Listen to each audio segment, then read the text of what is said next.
Bab 6. Akhirnya nikah. Guys. Enggak. Saya enggak mau, Pak. Gue seketika langsung menolak. Ya kali gue harus menikah sama cewek gila. Kebangetan banget orang-orang di komplek ini. Enggak bisa. Pokoknya kamu harus menikahi si cantik. Karena kamu sudah menot empatinya. Ucap serentak bapak-bapak tetangga gue. Menot empati pala lopeang. Gue tuh nggak pernah berbuat macam-macam sama dia. Kesabaran gue habis. Akhirnya gue nggak bisa berkata sopan lagi sama mereka. Bohong.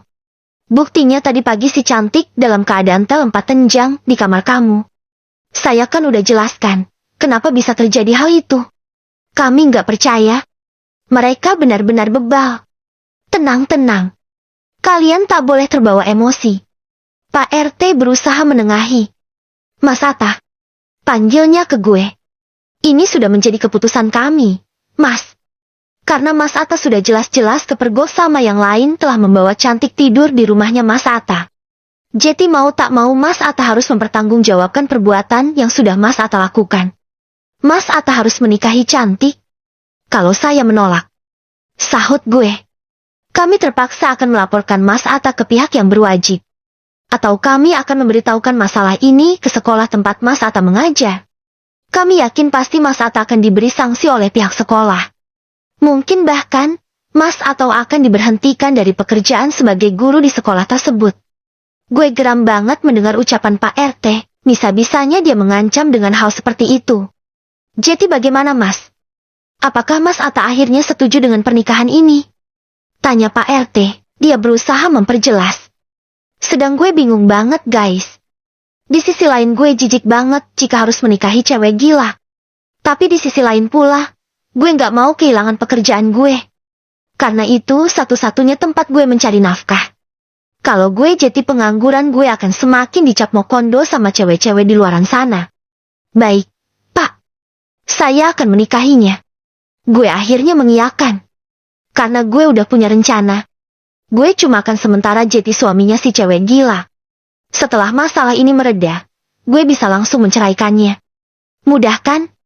Tapi jangan sekarang ya, Pak. Beri saya waktu. Pinta gue. Ya harus sekarang lah. Ngapain pakai diundur-undur lagi? Ucap salah satu tetangga gue dengan nada suara yang sedikit nyolot. Gue belum siap. Why? Belum siap apanya? Wajah gue masih kusam. Biasanya kan seorang pengantin harus terlihat glowing sebelum hari-hari. Semuanya tampak menelan ludah mendengar ucapan gue. Alasan. Sahut para tetangga gue. Pokoknya kamu harus menikahi si cantik sekarang juga. Ucap kompak mereka semua. Tapi saya belum punya duit untuk memberikan mas kawin buat dia. Akhirnya gue jujur tentang keadaan keuangan gue. Mas Atta, kalau mas kawin itu tidak perlu banyak. Cukup semampunya Mas Atta aja. Nanti pernikahannya sudah syah. Ucap Pak RT. Akhirnya gue nggak punya alasan lagi buat menolak. Pokoknya ayo sekarang juga kita gelar acara pernikahan mereka. Para tetangga gue begitu antusias. Kayaknya mereka begitu bahagia di atas penderitaan gue. Buk Nih. Panggil Pak RT kepada istrinya yang sedari tadi nyempil nguping pembicaraan sambil ngupil diicip-icip. Ya, Pak. Dandani si cantik. Buk Nih, pinjami dia kebaya atau baju apapun yang pantas untuk acara pernikahan. Setelah itu bawa dia ke masjid. Bapak akan mengundang penghulu untuk menikahkan Mas Atta dengan cantik. Baik, Pak. Istrinya Pak RT segera membawa si cewek gila ke dalam. Ia begitu patuh dengan perintah sang suami. Sedang gue segera beranjak dari posisi duduk gue yang sebelumnya. Kamu mau kemana? Tanya tetangga gue. Mau pulang, Pak. Jawab gue. Kamu mau melarikan diri ya? Ya elah, Pak. Saya itu pulang mau mandi dulu, Pak. Juga mau berganti pakaian. Masak saya menikah pakai kaos kusam kayak gini? Terang gue. Kami nggak percaya. Si bapak-bapak tetangga begitu ngeyel. Ya udah kalau nggak percaya, ayo ikut saya saja. Atau kalau perlu, kalian yang mandiin saya sekalian. Biar kalian puas. Cerca gue. Sumpah gue udah benar-benar nggak bisa menahan amarah menghadapi para tetangga gue yang udah bangkotan kayak mereka. Akhirnya mereka pun membiarkan gue pergi setelah Pak RT meyakinkan mereka semua. Gue pun segera pulang, melakukan apa yang gue bilang tadi. Meski perasaan ingin melarikan diri kadang-kadang tersirat di pikiran gue. Masjid di area komplek perumahan gue udah dipenuhi orang-orang yang ingin menyaksikan pernikahan gue sama si cewek gila. Gue yang udah berpakaian rapi, segera masuk ke dalam. Semua mata melihat ke arah gue. Pandangan mereka begitu menyebalkan. Hingga rasanya gue pengen nyulak mata mereka satu persatu. Gue segera duduk di hadapan seorang penghulu yang lagi santai kayak di pantai sambil menunggu acara benar-benar dimulai. Selang beberapa saat rombongan ibu-ibu rempong tampak masuk ke dalam area masjid. Mereka rupanya tengah mengantarkan si cewek gila untuk duduk di sebelah gue. Gue sedikit melirik ke arah si cewek gila. Buset, batin gue benar-benar terkejut. Gue terkesima guys. Si cewek gila benar-benar cantik. Dia memakai kebaya berwarna putih. Rambut panjangnya disanggul sederhana. Wajahnya pun tampak bermake meski tak terlalu tebal. Pokoknya kali ini dia nggak terlihat kalau dia adalah cewek gila. Tapi gue masih mampu menggunakan akal pikiran gue. Guys, walaupun dia cantiknya kayak La ilaha illallah apapun, tetap aja dia bukan cewek normal. Gue nggak boleh terkecoh sama penampilan dia. Kita bisa mulai sekarang. Ucap Pak Penghulu ke arah gue. Iya, Pak. Gue terpaksa mengiyakan. Pak RT segera duduk di hadapan gue. Dialah yang akan menjadi wali nikah di pernikahan gue. Karena semua orang di komplek perumahan ini tak tahu keluarga dari si cewek gila. Dia tiba-tiba aja sampai di wilayah ini. Mungkin dia orang gila baru yang sengaja dibuang oleh keluarganya. Pak RT segera menjabat tangan gue. Dia pun mulai mengucapkan kalimat ijab di hadapan semua orang di area masjid ini. Aku nikahkan engkau dan aku kawinkan engkau dengan pinanganmu. Cantik, dengan mahar uang sebesar 2.000 rupiah dan seperangkat alat sholat dibayar tunai. Saya terima nikah dan kawinnya Anya Geraldine dengan mas kawin tersebut dibayar tunai. Timpal gue melafalkan kalimat kobul. Tetapi semuanya malah terbengong-bengong mendengarnya. Salah. Woi, salah. Sahut salah satu saksi. Yang kamu nikahi tuh si cantik. Bukan Anya Geraldine. Dodol. Umpat mereka ke arah gue. Iya, lupa.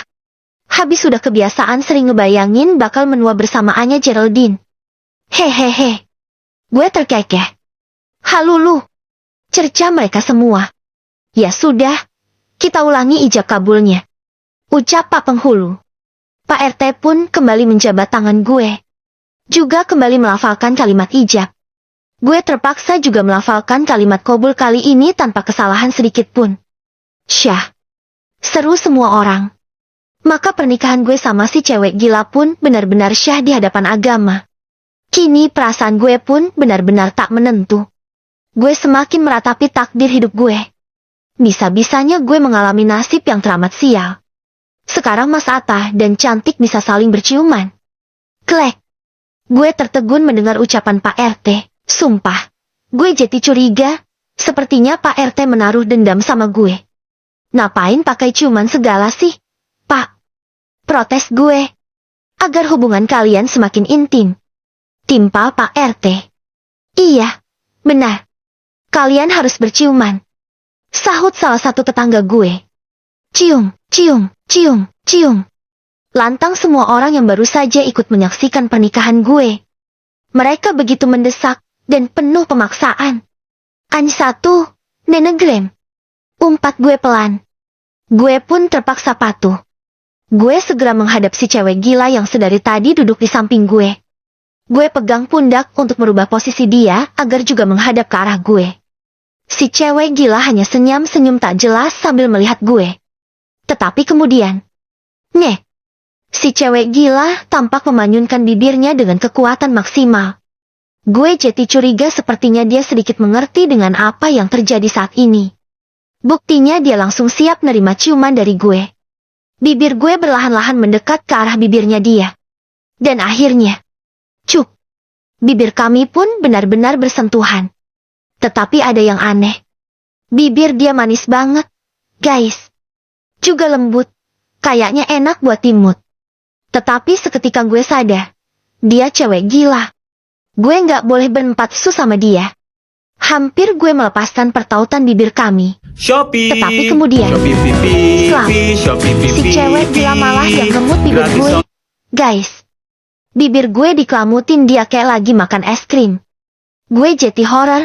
Rupanya dia yang benar-benar berempatsu sama gue. Gue segera melepas paksa. Gue takut bibir gue dihamili sama bibirnya dia. Acara pernikahan pun akhirnya berakhir. Semua orang pergi meninggalkan area masjid. Kini hanya tinggal gue, si cewek gila, Pak RT dan beberapa tetangga gue. Selamat ya, Mas, atas pernikahan kalian. Ucap si Pak RT ke arah gue. Oh ya, rencananya kalian mau honeymoon kemana? Tanyanya. Honeymoon matamu. Batin gue geram. Ke Kapadosia Turki, Pak. Gue sekalian aja jawab suka-suka pertanyaan dia. Wah, romantis sekali. Timpal yang lainnya. Rencana mau punya EN4 keberapa? Mas. Sekampung. Biar sekalian mau gue jadiin Romusa. THT. Semuanya tampak menahan tawa. Udah ah. Saya mau pulang. Pamit gue. Gue hampir melangkah pergi. Tunggu. Mas. Cegah Pak RT. Apalagi. Istrinya ketinggalan. Pak RT menunjuk si cewek gila. Sial. Rutuk gue. Gue terpaksa menggandeng cewek gila yang bernama cantik tersebut. Yang kini udah resmi jadi istri gue. Gue segera membawa dia pergi dari area masjid. Brengsek. An 1, Nenegrem. B4 bi. Rutuk gue di sepanjang perjalanan menuju ke rumah. Gue sebetulnya kena karma apa coba? Sampai gue bisa sial kayak gini. Apa jangan-jangan karena karma gue yang sering ambil gorengan 5 di warung tapi ngakunya 3? Atau kena karma karena gue sering nukerin sandal jepit gue ke masjid jadi sandal yang bermerek? Gue sibuk menerka-nerka. Hingga gue nggak terlalu memperdulikan keberadaan si cantik. Rupanya dia malah duduk di jalanan. Tak lagi ngikutin langkah gue. Lo malah ngapain di situ, woi? Lantang gue. Si cantik tak bersuara. Ia merunduk menatap kedua kakinya. Gue pun berjalan mendekat. Gue hampiri keberadaan cantik. Lo ngapain? Ulang gue. Dia menunjuk kakinya dia. Rupanya kakinya lecet. Sedikit berdempat lah. Mungkin karena dia tak terbiasa menggunakan alas kaki. Apalagi alas kaki pinjaman dari istrinya Pak RT yang pastinya sangat kebesaran. Maklum kakinya istrinya Pak RT kan kayak gajah yang lagi obesitas. Ah, sial. Ngapain sih lo ngerepotin hidup gue mulu? Caci gue ke si cantik. Gue segera duduk berjongkok di hadapan dia. Gue membelakangi keberadaannya dia. Cepetan naik ke panggung gue. Titah gue. Cantik malah senyum-senyum gak jelas. Cepetan. Cantik pun beranjak. Rupanya akhirnya ia mengerti apa yang gue perintahkan ke dia. Dia segera naik ke punggung gue. Gue pun bergegas berdiri dan mulai berjalan kembali sambil menggendong tubuhnya dia. Ternyata dia berat juga. Batin gue sambil terus melangkah. Tetapi lagi enak-enaknya gue berjalan, tiba-tiba saja. Nyeh. Cantik menggigit pundak gue. Woi. Sakit. Woi. Lo ngapain gigit gue? Maki gue. Cantik malah tertawa-tawa menanggapinya. Dasar cewek gila. Umpat gue sambil memaklumi. Dia kan memang orang gila. Gue lanjut berjalan. Tetapi tiba-tiba saja kali ini. Cuk. Si cantik menciumi leher gue. Gue pun seketika menggelinjang karena geli. Dan kemudian. Nyeh. D3 Dekemoy gue langsung berdiri menantang kayak lagi mau perang. Lo berhenti, atau gue turunin di sini. Ancam gue ke si cantik. Si cantik lagi-lagi malah tertawa-tawa. Gue nggak bohong. Kalau lo masih ciumin leher gue nggak akan gendong lo lagi. Gue akan nurunin lo. Gue akan ninggalin lo di sini. Ancam gue lagi. Dan kali ini ancaman gue itu pun manjur. Cantik nggak lagi berulah. Dia nggak lagi berbuat yang aneh-aneh. Karena kemudian. Ses. Dia tertidur di punggung gue. Setelah sampai rumah, pelan-pelan gue rebahkan cantik di atas tempat tidur gue. Gue nggak mau kalau sampai dia terbangun. Karena kalau dia udah terjaga, dia pasti akan membikin ulah. Dan sekarang gue capek banget kalau mesti harus menghadapinya. Sekilas gue pandangi keberadaan si cantik. Si cewek gila yang sekarang udah resmi menjadi istri gue. Kalau lagi tidur kayak gini, dia nggak kelihatan kalau gila. Dia kayak cewek normal. Cantik. Ucap gue sambil sibuk melepas satu persatu kancing kemeja yang gue kenakan. Gue bermaksud ingin segera mandi. Gue udah kegerahan banget. Gue keluar dari kamar. Gue bergegas melenggang ke kamar mandi. Gue guyur tubuh gue dengan air bak. Sumpah, seger banget. Kak berasa rasa pegal-pegal di tubuh gue langsung rontok gitu aja. Setelah tubuh gue terasa bersih, gue segera menyudahi kegiatan mandi gue. Gue pun melilitkan handuk di bagian bawah tubuh gue. Kemudian gue segera keluar dari kamar mandi untuk menuju ke kamar gue berdah. Astagfirullah. Gue terkejut begitu masuk ke kamar. Gue melihat di cantik lagi-lagi melakukan tindakan yang membagongkan. Dia tampak bertel 4 tenjang bulak. Rebahan di atas tempat tidur sambil berpose seksi kayak wanita-wanita penghibur. Dan tiba-tiba saja ia bercelatuk sesuatu. Ayo, sayang. Bobol keper 4 wananku di malam pertama kita ini. Aku sudah siap menampung benih-benih cairan darimu. Klek. Gue hanya mampu menelan ludah mendengar kalimat tersebut.